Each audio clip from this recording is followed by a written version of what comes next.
বড়ইয়ের আচার খেতে খুবই ভালো লাগে, কিন্তু রোদে শুকানোর ঝামেলা মনে করে আর আচারই তৈরি করা হয় না। আসসালামু আলাইকুম বন্ধুরা, ওয়েলকাম টু জান্নাত কুকিং চ্যানেল।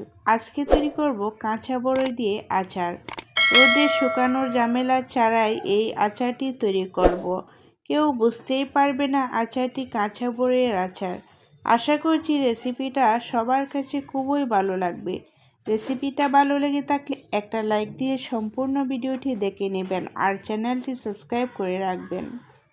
আচার তৈরি করে নেওয়ার জন্য আমি এখানে 2 কেজি বড়ই নিয়েছি, আর বড়ইগুলো বোটা ছাড়িয়ে খুব ভালো করে ধুয়ে নিয়েছি।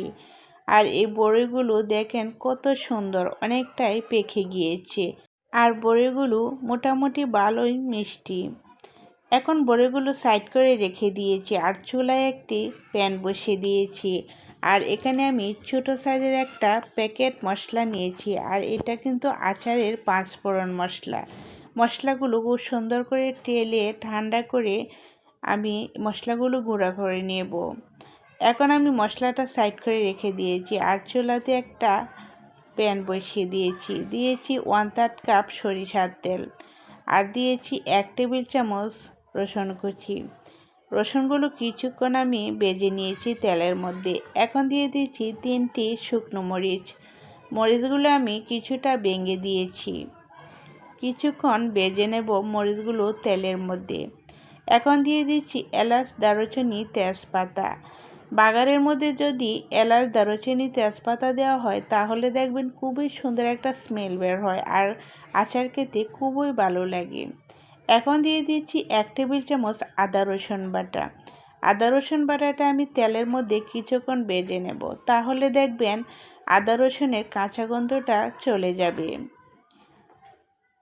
1 থেকে 2 মিনিট হালকা আঁচে আমি আদা রসুনটা ভেজে নিয়েছি। এখন দিয়ে দিচ্ছি ধুয়ে রাখা বড়ইগুলো। সবগুলো বড়ই আমি এই প্যানের মধ্যে দিয়ে দিচ্ছি। এখন দিয়ে দিব শুকনো মশলাগুলো। দিয়ে দিচ্ছি 1/2 চা চামচ হলুদের গুঁড়া, স্বাদ মতো লবণ, 1/2 চা চামচ ধনিয়া গুঁড়া, আর দিয়ে দিচ্ছি ঝালের জন্য 1 চা চামচ শুকনো মরিচের গুঁড়া। এখন দিয়ে দিচ্ছি 1 চা চামচ ভাজা জিরা গুঁড়া, আর মিষ্টির জন্য দিয়ে দিচ্ছি 1.5 কাপ চিনি। আপনারা চাইলে এই আচারটা গুড় দিয়েও তৈরি করতে পারেন, গুড় দিয়েও কিন্তু খুবই ভালো লাগে। আর বড়িগুলো সিদ্ধ করে নেওয়ার জন্য দিয়ে দিচ্ছি 1 কাপ পানি। এখন একটা ঢাকনা দিয়ে ঢেকে চুলার আঁচটা মিডিয়ামে রেখে আমি 5 মিনিট রান্না করে নিয়েছি। 5 মিনিটের ভিতরে বড়িগুলো অনেকটাই সিদ্ধ হয়ে গিয়েছে। এখন আমি বড়িগুলো নাড়াচাড়া করে মশলার সাথে মিশিয়ে নিচ্ছি। মিশানো হয়ে গিয়েছে, আবারও ঢাকনা দিয়ে ঢেকে আমি 5 থেকে 6 মিনিট রান্না করেছি। এখন দেখেন বড়িগুলো আরও বেশি করে নরম হয়ে গিয়েছে। আবারও কিছুক্ষণ নাড়াচাড়া করে দিয়েছি, আর দেখেন বড়িগুলো প্রায় 80% সিদ্ধ হয়ে গিয়েছে। এখন আমি বড়িগুলো এভাবে ভেঙে দেব। অবশ্যই বড়িগুলো খুব সুন্দর করে ভেঙে দিতে হবে। দেখেন আমি খুব সুন্দর করে বড়িগুলো ভেঙে দিয়েছি। ভেঙে দেওয়ার পর দেখবেন এরকম একটা আটালো হয়ে যাবে। আর চুলার আঁচটা মিডিয়ামে রেখে আমি নাড়াচাড়া করে দিচ্ছি। বারে বারে নাড়াচাড়া করে দিতে হবে, না হলে দেখবেন নিচ দিয়ে লেগে যাবে, তাহলে কিন্তু আচারটা খেতে আর ভালো লাগবে না। আপনারা আপনাদের পছন্দ মতো করে আচারটা তৈরি করে নেবেন। এখন আমার এই আচারটা প্রায় হয়ে গিয়েছে, আর দিয়ে দিচ্ছি গুঁড়া করা মশলাটা। যে মশলাটা আমি ভেজে নিয়েছিলাম ওই মশলাটা আমি গুঁড়া করে নিয়েছি আদা ভাঙা করে, আর সম্পূর্ণ মশলাটাই আমি দেই নাই, অর্ধেক মশলাটা আমি দিয়ে দিয়েছি।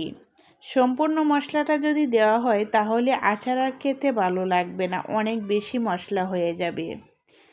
এখন আমি অর্ধেক মশলা দিয়ে নাড়াচাড়া করে 1 থেকে 2 মিনিট রান্না করে নিয়েছি।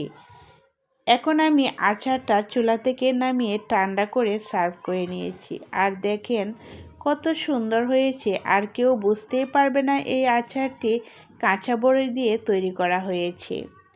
এভাবে যদি কাঁচা বড়ি দিয়ে আচার তৈরি করেন তাহলে দেখবেন সবাই খেতে খুবই পছন্দ করবে আর ঝটপট তৈরি করে নেওয়া যাবে আর রোদে শুকানোর ঝামেলা ছাড়াই তৈরি করে নিতে পারবেন।